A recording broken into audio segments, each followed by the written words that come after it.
But ఒక add చేస్తే సినిమాకని charge చేస్తున్నారు. యాడ్‌కి గూడా అంతే చార్జ్ చేస్తున్నారని బయట టాక్. అది ఎంతవరకు నిజం?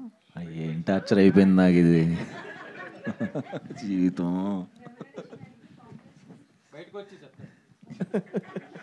మంచిగానే ఇచ్చారు అంతే. కాకపోతే అనుకున్నంత నెంబర్ లేదు. ఇదేంటో నేను యాక్టింగ్ బాగా చేస్తామని అయ్యి వదిలేసి రెమ్యునరేషన్ బాగా తీసుకున్నా ఇది వచ్చేస్తుంది. అండ్ ఇంకోటి స్పిరిట్ గూడా ఆడిషన్ కాల్ వచ్చింది కరెక్ట్‌గా. మీరేదో ట్రై చేస్తున్నారని ఏది? తెలిసింది ఎంతవరకు కరెక్ట్ అది? దేని స్పిరిట్‌లో. లేదు లేదు లేదా? రాదు. వస్తే చెప్పేస్తాను. Okay. Done. Thank you. Suhas గారు, నెక్స్ట్ అంటే హిట్ 2 తర్వాత నెక్స్ట్ అంటే బాగా థ్రిల్లర్ జోనర్స్ ఏం టచ్ చేయట్లేదు. అది దాంట్లో మంచి అప్రిషియేషన్ అప్లాస్ మంచిగా వస్తుంది. ఎందుకు నెక్స్ట్ ఏమైనా ఎక్స్పెక్ట్ చేయొచ్చా మీ నుంచి? విలన్ గానా? సస్పెన్స్ థ్రిల్లర్ మూవీస్ ఏమైనా? సస్పెన్స్ థ్రిల్లర్ కాదు కానీ విలన్ అనకండి సార్. మేము ఇక్కడ ఇంత డబ్బులు పెట్టుకొని హీరోగా చేసుకుంటున్నాం. మళ్ళీ మీరు విలన్ అంటే తన నెక్స్ట్ ప్రాజెక్టు ఆ డైరెక్టర్ ఏడుస్తాడు.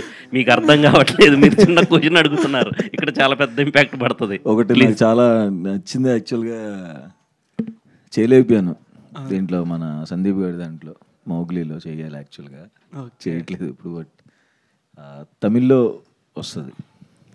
Okay, waiting. సుహాస్ గారు